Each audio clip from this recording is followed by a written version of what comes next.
All unit চ্যানেলে তোমাদেরকে স্বাগত জানাই। আর একটা নতুন ভিডিও নিয়ে চলে এসেছি তোমাদের সামনে।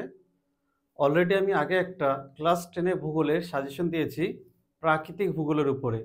আজ আমি অর্থনৈতিক ভূগোলের উপরে তোমাদের বাকি যে সাজেশনের কোশ্চেনগুলো আছে সেগুলো তোমাদেরকে দিয়ে দিচ্ছি। এই কোশ্চেনগুলো যদি তোমরা এখন রেডি করো, আপাতত টেস্ট পরীক্ষার জন্য তোমাদের এগুলো হয়ে যাবে। এখানে প্রশ্ন সংখ্যা একটু বেশি আছে, কারণ এক এক স্কুলে এক এক রকমভাবে টিচাররা কোশ্চেন তৈরি করবেন। ওনাদের আলাদা আলাদা মতামত থাকতে পারে, যার জন্য অনেকটা কোশ্চেন এখানে চয়েস করতে হচ্ছে। কিন্তু যখন তোমরা 2025 সালে মাধ্যমিক পরীক্ষা দেবে, তখন তোমাদের এতগুলো কোশ্চেন করতে হবে না, কারণ তখন একটা কোশ্চেনে সবাই পরীক্ষা দেবে। তাই তখন সাজেশনটা কিন্তু অনেকটা ছোট হবে। তো চলো এইবার আমরা ভারতের অর্থনৈতিক ভূগোল থেকে যে প্রশ্নগুলো বেশি ইম্পর্টেন্ট সেগুলো আমরা এখন দেখে নেব। ক্লাস 10-এ তোমরা জানো যে তোমাদের অর্থনৈতিক ভূগোল বলতেই কিন্তু প্রথমে অর্থনৈতিক ভূগোল পড়তে গেলে ভারতের প্রাকৃতিক ভূগোলটাকে কিন্তু আগে তোমাকে পড়তে হবে। তো ভূগোল বইটা ভালো করে খুলে দেখবে, প্রথমে কিন্তু তোমাদের ভারতের কিছু প্রশাসনিক বিভাগ দেওয়ার পরই প্রাকৃতিক ভূগোল আলোচনা করা আছে। তো তোমাদেরকে প্রথম যেটা রেডি করতে হবে, ভূপ্রকৃতি অনুযায়ী ভারতকে কভাগে ভাগ করা যায়। ভূপ্রকৃতি অনুযায়ী ভারতকে কিন্তু 5 ভাগে ভাগ করা যায়। সেই 5টা ভাগের মধ্যে দেখো আমি এখানে লিখেছি উত্তরের পার্বত্য অঞ্চল, উত্তরের ভারতের সমভূমি অঞ্চল মানে পার্বত্য অঞ্চল, সমভূমি অঞ্চল, মালভূমি অঞ্চল, উপকূলীয় সমভূমি অঞ্চল আর দ্বীপ অঞ্চল। এখান থেকে কিন্তু তোমাকে 5টা কিন্তু একবারে প্রশ্ন আসবে না। তোমাকে প্রশ্নটা কিভাবে দেবে তোমাদেরকে, ভারতের ভূপ্রকৃতি অনুযায়ী কভাগে ভাগ করা যায়, যে কোনো একটি ভাগ সম্পর্কে লেখো। তখন কিন্তু তুমি এই উত্তরের পার্বত্য অঞ্চল সম্পর্কেও লিখতে পারো বা উত্তর ভারতের সমভূমি অঞ্চল সম্পর্কেও লিখতে পারো। এখানে চয়েসটা তোমার, তুমি যেটা চয়েস করবে সেটা।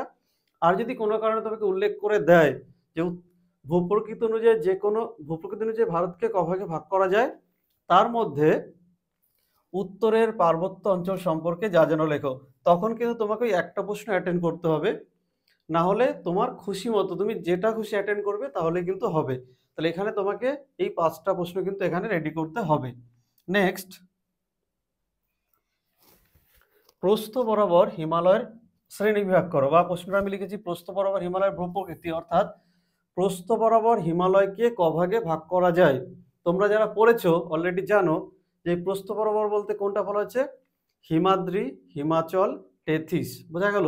হিমাদ্রি, হিমাচল, টেথিস আর শিবালিক, এই যে চারটে আছে, এই চারটে কিন্তু এই প্রস্থ বরাবর হবে। আর যখন দৈর্ঘ্য বরাবর হিমালয়ের শ্রেণীবিভাগ আসবে, তখন তোমাদের হিমালয়ের পশ্চিম দিকের অংশ, হিমালয়ের মাঝের অংশ আর হিমালয়ের পূর্ব দিকের অংশ, এই তিনটে অংশ কিন্তু এখানে ডিটেলসে তোমাকে দিতে হবে। একবার প্রস্থ বরাবর দিতে হবে, একবার দৈর্ঘ্য বরাবর। এই দুটোর মধ্যে যে কোনো একটা প্রশ্ন আসার চান্স থাকে। সালের কোশ্চেনগুলো তোমরা চেক করে দেখবে, এই দুটো প্রশ্ন দেখবে একটু আপ ডাউন করে না পরীক্ষাতে আসে। নেক্সট, পশ্চিম উপকূলের সমভূমি আর পূর্ব উপকূলের সমভূমির মধ্যে পার্থক্য। পশ্চিম উপকূলের সমভূমি আর কি পূর্ব উপকূলের সমভূমির মধ্যে পার্থক্য, এটাও কিন্তু পরীক্ষাতে আসে। এটা তুলনামূলক পার্থক্য আসতে পারে, বা তুমি ডান দিকে বা দিকে র করে যেভাবে পার্থক্য লেখো সেভাবে লিখলেও কিন্তু এটা হবে। আর কি, উত্তর ভারতের নদ নদীর সঙ্গে দক্ষিণ ভারতের নদ নদীর তুলনামূলক আলোচনা করো। এটাও তুমি গত 10 ইয়ারে মাধ্যমিকের কোশ্চেন দেখবে, সেখানেও কিন্তু এগুলো দেখবে উল্লেখ করা আছে যে উত্তর ভারতের নদ নদীর সঙ্গে দক্ষিণ ভারতের নদ নদী মাঝে মাঝে পরীক্ষাতে কিন্তু আসে। মানে এখানে প্রত্যেকটা কোশ্চেন কিন্তু খুবই ইম্পর্টেন্ট। নেক্সট, ভারতের জলবায়ুর নিয়ন্ত্রণের প্রধান কারণ ব্যাখ্যা করো। অর্থাৎ আমাদের যে ভারতের জলবায়ু, তোমরা জানো যে আমরা কোন জলবায়ুতে বাস করি, মৌসুমী জলবায়ুতে বাস করি। তাহলে আমাদের পুরোপুরি ভারতবর্ষের জলবায়ুটা কিন্তু মৌসুমী জলবায়ু দ্বারা নিয়ন্ত্রিত হয়। তাহলে মৌসুমী জলবায়ুটা যদি আমি ভালো করে পড়ি, তাহলে এখান থেকে দেখো ভারতের জলবায়ুতে মৌসুমী বায়ুর প্রভাব, এখান থেকে কিন্তু তাহলে এই প্রশ্নটা কিন্তু তোমার হয়ে যাচ্ছে। এখান থেকে ভারতের জলবায়ু নিয়ন্ত্রণের প্রধান কারণ ব্যাখ্যা করো, এই একটা প্রশ্ন। আর ভারতের জলবায়ুতে মৌসুমী বায়ুর প্রভাব লেখো। তাহলে জলবায়ু থেকে এখানে তোমাকে দুটো প্রশ্ন করলে কিন্তু হচ্ছে। এখানে তোমার 5 নম্বরও হয়ে যাবে, আবার এখান থেকে কিন্তু 3 নম্বরের প্রশ্ন কিন্তু তোমার কভার হয়ে যাবে। নেক্সট, ভারতের মৃত্তিকা শ্রেণীবিভাগ করো। দেখো ভারতের মৃত্তিকা শ্রেণীবিভাগ করার পরে এইভাবে উল্লেখ করে দেবে যে কোনো একটি ভাগ সম্পর্কে লেখো, বা তোমাকে দুটো উল্লেখ করে দিতে পারে যে পলিমৃত্তিকা সম্পর্কে লেখো আর ল্যাটেরাইট মৃত্তিকা সম্পর্কে লেখো, তখন কিন্তু তোমার সেটা লিখতে হবে।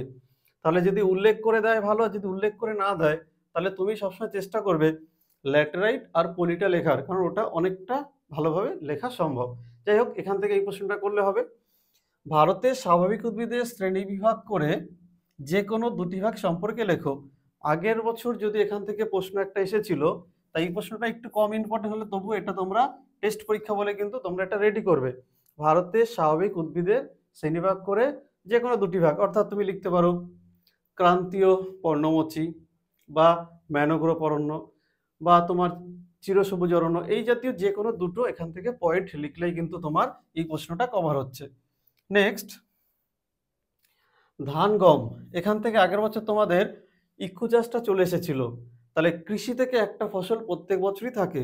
5 নম্বরে ধান চাষের অনুকূল পরিবেশ অথবা গম চাষের অনুকূল পরিবেশ। তোমাকে একটু ভালো করে দেখবে যে তোমরা যদি কৃষিটা ভালো করে পড়ো তাহলে ধান গম পাট চা কফি যাই আসুক না কেন আমার লেখার প্যাটার্নটা একই থাকবে, শুধু আমি যেমন ফসল দেবে সেই অনুযায়ী আমি লিখব, কিন্তু লেখার ধরন একই রকম হবে। এখানে একটা প্রশ্ন রেডি করলেই কিন্তু এখানে হয়ে যায়। তোমাদের যদি প্রশ্নটা রেডি করা থাকে ভালো, যদি রেডি করা না থাকে তাহলে কমেন্টে জানাবে। আমি এখান থেকে তোমাদের একটা কোশ্চেন মানে এই সব ধরনের ফসলের জন্য একটা কমন প্যাটার্ন বানানো হবে। যেমন তোমরা ইংরেজিতে লেটার মুখস্থ করো, অফিসিয়াল লেটারের প্যাটার্ন একই থাকে, যখন যেমন আসে, বিডিও অফিস আসলে বিডিও অফিস, যখন তোমরা পঞ্চায়েতে লেখো পঞ্চায়েত, যখন স্কুল হেড টিচার লেখো, মানে অফিসিয়ালের যে একটা প্যাটার্ন থাকে, এখানেও কিন্তু এই ধান আর গম বা যাই ফসল আসুক না কেন এর একটা প্যাটার্ন আছে। শিল্প, তার একটা প্যাটার্ন আছে।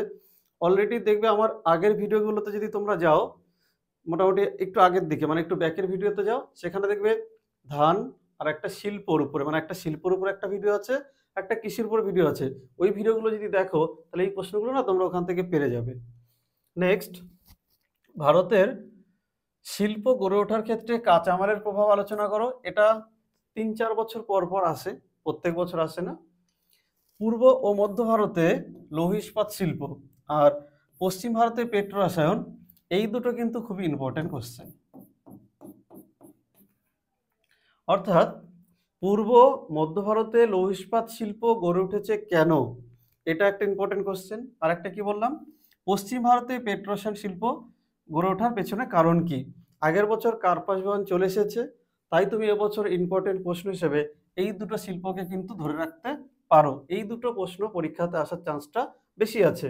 আর কি, ভারতে বিভিন্ন অঞ্চলে অসম জনবন্টনের কারণ, এই অসমটা উল্লেখ নাও থাকতে পারে, শুধু আসতে পারে ভারতের বিভিন্ন অঞ্চলে জনবন্টনের তারতম্যের কারণ কি।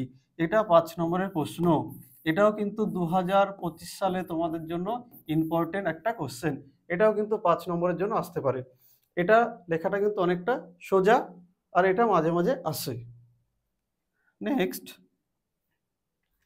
ভারতে নগরায়নের সমস্যা, এটা 5 নম্বরও আসতে পারে অথবা এটা 3 নম্বরও আসতে পারে। অর্থাৎ যত দিন যাচ্ছে ভারতে দেখো আস্তে আস্তে গ্রাম থেকে শহর হচ্ছে, নগর হচ্ছে, তাহলে একদিকে নগর ওঠার অনুকূল পরিবেশ আসতে পারে, আবার ভারতে নগরায়নের সমস্যা আসতে পারে। এটা 5 নম্বরে আসতে পারে, এটা 3 নম্বরে আসতে পারে। তোমরা তোমাদের মতো করে এটা রেডি করবে। নেক্সট, ভারতের পরিবহন ব্যবস্থার গুরুত্ব আলোচনা করো। এখানে বুঝতেই পারছো পরিবহন ব্যবস্থার গুরুত্বের মধ্যে রেলপথ, সড়কপথ, আকাশপথ, জলপথ, মানে সমস্ত ধরনের যে তোমাদের যাতায়াত ব্যবস্থাগুলো আছে সেইগুলো নিয়ে কিন্তু এখানে এই প্রশ্নের উত্তরটা লিখতে হবে। এটাও তোমরা তোমাদের মতো করে রেডি করবে। এই যে 16 দাগ নম্বর আছে, অর্থাৎ 16টা আমি তোমাদের যে 5 নম্বরের প্রশ্ন দিলাম এর মধ্যে থেকে কিন্তু তোমরা অনেকগুলো 3 কমন পেয়ে যাবে, কিন্তু এই 16টাই এখন টেস্ট পরীক্ষার জন্য কিন্তু রেডি করতে হবে। ফাইনাল পরীক্ষা যখন আসবে তখন এখান থেকে কিন্তু প্রশ্ন অনেক কমানো হবে। লাস্ট আরেকটা চ্যাপ্টার কি বাকি রইল, উপগ্রহ চিত্র ও ভূ বৈচিত্র্য সূচক মানচিত্র। এখান থেকে যে প্রশ্নটা প্রত্যেক বছর বেশিরভাগ আসে, উপগ্রহ চিত্রের সঙ্গে ভূ বৈচিত্র্য সূচক মানচিত্রের পার্থক্য, কিন্তু এটা 2024 সালে পার্থক্যটা কিন্তু চলে এসেছে, যার জন্য এবছর তোমাদের এই পার্থক্যটা করবার দরকার নেই। এবছর তোমাদের করতে হবে কি, উপগ্রহ চিত্রের প্রধান 3টি বৈশিষ্ট্য লেখো। এবার 3টে দিলে যে তোমাকে 3টেই লিখতে হবে এমন কিন্তু কোনো বিষয় নাই, তিনটে জায়গায় কিন্তু তুমি চারটে উত্তরও লিখতে পারো। নেক্সট কি আছে, উপগ্রহ চিত্রের ব্যবহার, ভূ বৈচিত্র্যসূচক মানচিত্রের ব্যবহার, আর হচ্ছে ভূসমলয় উপগ্রহ আর সূর্য তুলনাকারী উপগ্রহর পার্থক্য, অর্থাৎ তোমার জিও স্টেশনারি আর সানসিনক্রোনারি যে উপগ্রহ পার্থক্যটা আছে এটাও কিন্তু মানে এগুলো কিন্তু তোমাকে সব 3 নম্বরের জন্য রেডি করতে হবে। এখান থেকে কিন্তু কোনো বড় প্রশ্ন আসবে না। তাহলে এই ভিডিওটা যদি পার্ট 1-এ দেখো তাহলে ওখানে আমার প্রাকৃতিক ভূগোলের সমস্ত 5 নম্বর 3 নম্বর কভার করা আছে। এই পার্ট 2-তে 5 নম্বর 3 নম্বর কভার করা হলো। এই কোশ্চেনগুলো ইমিডিয়েটলি যদি তোমরা দেখো, বই হোক, রায় মার্টিনের সহায়িকা হোক, প্রান্তিকের সহায়িকা হোক, ছায়া প্রকাশনী হোক, মানে তোমার যে সহায়িকা থাকুক না কেন, যে কোনো সহায়িকা বই থেকে পড়লে হবে। যদি তোমার টেক্সট বইগুলো থাকে সেগুলো পড়লে হবে। এখানে আমি কোনো বইকে ছোট করছি না, কোনো সহায়িকাকে ছোট করছি না। যেখান থেকে তোমার মনে হয় সেখান থেকে তুমি উত্তর করতে পারো। তবে হ্যাঁ, উত্তরের তো একটা কোয়ালিটির ব্যাপার থাকে। তুমি 3-4টে বই ঘাটার পরে যদি নিজে থেকে উত্তরটা তৈরি করো তাহলে কিন্তু এখানে কিন্তু তোমার নম্বরটা বেশি আসার চান্স থাকবে। তবে একটা কথা, যারা ভারতের ভূগোলের বড় প্রশ্নগুলো লিখছো তোমরা অবশ্যই কিন্তু ছবি অ্যাটেন্ড করবে। বোঝা গেল? কারণ ছবি যদি অ্যাটেন্ড না করো তাহলে কিন্তু ওখান থেকে কিন্তু প্রচুর পরিমাণে নম্বর তোমরা পাবে না। 5 নম্বর যেগুলো আশা করছো, দেখো তোমরা অলরেডি যেহেতু টেস্ট পরীক্ষার দোরগোড়ায় চলে এসেছো তাহলে জানো, পরীক্ষার প্রশ্ন প্যাটার্নটা জানো যে তোমাকে 2 নম্বরের প্রশ্ন লিখতে হবে 6টা, আর 3 নম্বরের প্রশ্ন লিখতে হবে 4টে, আর 5 নম্বরের প্রশ্ন লিখতে হবে 4টে। এই হচ্ছে তোমার বড় প্রশ্ন প্যাটার্নের কথা বলছি আমি, এমসিকিউর কথা বলছি না, ওটা তো সবাই তোমরা করে যাবে। এইখানটাতে হচ্ছে সমস্যা হবে। আর কোথায়? 10 নম্বরে ম্যাপ পয়েন্টিং আছে। বোঝা গেল? আমি নেক্সট ভিডিওতে ম্যাপ পয়েন্টিং এর সাজেশনগুলো দিয়ে রাখবো। আর ফাইনাল পরীক্ষার আগে যে ম্যাপ পয়েন্টিং এর সাজেশন দেবো ওখান থেকে তোমরা 10টাই কমন পাবে। ঠিক আছে? তো এখন দেখো, এই যে 6 দুগুণে 12, 3 4-এ 12, 4 5-এ 20 আর ম্যাপ পয়েন্টিং এ 10, এটা হচ্ছে তোমার বড় প্রশ্ন প্যাটার্ন। অর্থাৎ আমি এমসিকিউ এসকিউ বাদ দিলে এটা কিন্তু তোমাকে ফলো করতে হবে। এই 2 নম্বরের প্রশ্নগুলো অনেকটাই সোজা আছে। এই 3 নম্বর যে প্রশ্নগুলো থাকে, আমি এটা বলেছিলাম যে এখানে যে 4টে অ্যাটেন্ড করবে, তুমি কিভাবে অ্যাটেন্ড করবে, মানে কোন কোন চ্যাপ্টার থেকে আসার চান্স থাকে, তোমাকে আমি আগেই বলেছি যে এটা যদি তুমি একটু প্ল্যান ভিত্তিক পড়াশোনা করো, দেখো প্রথম চ্যাপ্টার নদ নদী চ্যাপ্টার থেকে আছে, ওখান থেকে একটা 2 নম্বর অ্যাটেন্ড করলে, সরি 2 না 3 নম্বর অ্যাটেন্ড করলে, নদ নদী চ্যাপ্টার থেকে আছে ওখান থেকে একটা 3 নম্বর লিখলে, তারপরে বজ্র ব্যবস্থাপনা থেকে একটা 3 নম্বর লিখলে, আর শেষে যে আমি একটু আগে সাজেশন দিলাম যে মানচিত্র, অর্থাৎ ওই ভূ বৈচিত্র্য সূচক মানচিত্র, ওখান থেকে একটা 3 নম্বর অ্যাটেন্ড করলে, আর শিল্প কৃষি বা যোগাযোগ পরিবহন এই জাতীয় যেখান থেকে একটা প্রশ্ন আসবে একটা অ্যাটেন্ড করলে, তাহলে দেখো তোমার কিন্তু 3 নম্বরে কিন্তু 4টে অ্যাটেন্ড করা হয়ে গেল। 5 নম্বর কিভাবে তুমি চয়েস করবে, দেখো ঠিক একই রকম ভাবে তোমার যে প্রথম চ্যাপ্টারটা আছে নদ নদী, ওখান থেকে একটা 5 নম্বর অ্যাটেন্ড করলে, তোমার যে জোয়ার ভাটার চ্যাপ্টারটা আছে ওখান থেকে একটা 5 নম্বর অ্যাটেন্ড করলে। আর আমি প্রথমেই বলে দিয়েছি শিল্প থেকে একটা কোশ্চেন আসবেই আসবে, তাহলে আমি শিল্প থেকে একটা কোশ্চেন অ্যাটেন্ড করলাম, তাহলে আমার কটা প্রশ্ন হলো? 1টা 2টো 3টে। আর কৃষি রিলেটেড একটা কোশ্চেন থাকবে, তাহলে দেখো আমার 4টে 5 নম্বর হয়ে গেল। তাহলে গোটা বই যে পড়তে হবে তা কিন্তু না, গোটা বই তুমি একবার রিডিং পড়ো, পড়াটা তুমি ভালো করে বুঝে নাও, এটা ঠিক আছে, কিন্তু আমি 3 নম্বরগুলো 4টে 3 নম্বর একদম অ্যাকুরেট লিখতে চাই, 4টে 5 নম্বর পুরো অ্যাকুরেট লিখতে চাই। তাহলে অল্প সময় কিভাবে প্রস্তুতি নেব তার জন্য কিন্তু এই কথাগুলো তোমাকে বললাম। আমি আবার রিপিট করি, প্রথম চ্যাপ্টার থেকে একটা 3 নম্বর, অর্থাৎ যে চ্যাপ্টারটাতে তোমাদের নদ নদী ব্যাপারটা আছে। আর কি বলেছি? বজ্র ব্যবস্থাপনা থেকে যে চ্যাপ্টারটা আছে ওখান থেকে একটা 3 নম্বর অ্যাটেন্ড করতে পারো। আর কি লাস্টে আমি যে মানচিত্র কথাটা বললাম, এই মানচিত্র চ্যাপ্টার থেকে একটা 3 নম্বর অ্যাটেন্ড করতে পারো। এটা আধুনিক যোগাযোগ ব্যবস্থা, শিল্প হোক, নগরায়নের সমস্যা হোক, এই জাতীয় একটা প্রশ্ন অ্যাটেন্ড করবে। তাহলে তোমার 3 নম্বর 4টে কমপ্লিট। একই রকম ভাবে এদিকেও আসো, এটা তুমি নদ নদী চ্যাপ্টার থেকে কভার করলে। দ্বিতীয় যে প্রশ্নটা আছে এটা অবশ্যই তোমাদের যে জোয়ার ভাটার চ্যাপ্টারটা আছে বলেছিলাম ওখান থেকে আসবে, 2টো হয়ে গেল। এটা তুমি শিল্প চ্যাপ্টার থেকে অ্যাটেন্ড করলে, আর এটা তুমি কৃষি চ্যাপ্টার থেকে অ্যাটেন্ড করলে। তাহলে ভালো করে দেখো, গোটা বইটা 5-এর জন্য রেডি না করেও মেন কিছু প্রশ্ন 5-এর জন্য রেডি করেও কিন্তু আমি 4টে 5 নম্বর কিন্তু অ্যাটেন্ড করতে পারবো। এইভাবে তোমরা যদি স্মার্টলি পড়াশোনাটা করো তাহলে অনেক অল্প সময়ের মধ্যে ভূগোলে কিন্তু অনেকটা নম্বর পাবে। তাহলে আশা করি আমি যেটা বোর্ডে তোমাদেরকে বোঝাতে চাইলাম, আশা করি তোমরা বুঝতে পেরেছো। যাই হোক, যারা এখনো চ্যানেলে নতুন এসেছো, ভিডিওগুলো দেখছো, তোমাদের উদ্দেশ্যে বলা, যদি ভিডিওগুলো ভালো লেগে থাকে তাহলে ভিডিওগুলো শেয়ার করো, বন্ধুদের কাছে ছড়িয়ে দাও, লাইক করো, কমেন্ট করো, শেয়ার করো। তোমরা যদি রেসপন্স করো তাহলে কিন্তু আমাদের এই ভিডিওগুলো বানাতে কিন্তু ভালো লাগবে। আর ক্লাস 10, 11, 12 জিওগ্রাফি রিলেটেড, এমনকি অনার্সেরও যদি কেউ থাকো, জিওগ্রাফি অনার্স, প্র্যাকটিক্যাল হোক বা নর্মালি তোমার থিওরি হোক, যেখান থেকেই হোক না কেন, যদি তোমাদের কোনো প্রশ্ন থাকে তোমরা কমেন্টে অবশ্যই জানাতে পারো।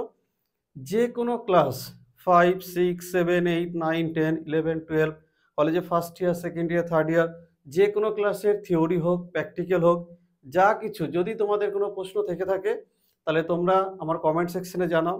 যদি তোমাদের কোনো ভিডিওর প্রয়োজন হয় তোমরা পার্টিকুলারলি কমেন্টে জানাবে, তাহলে সেই ভিডিওটা কিন্তু আমি তৈরি করবার চেষ্টা করব।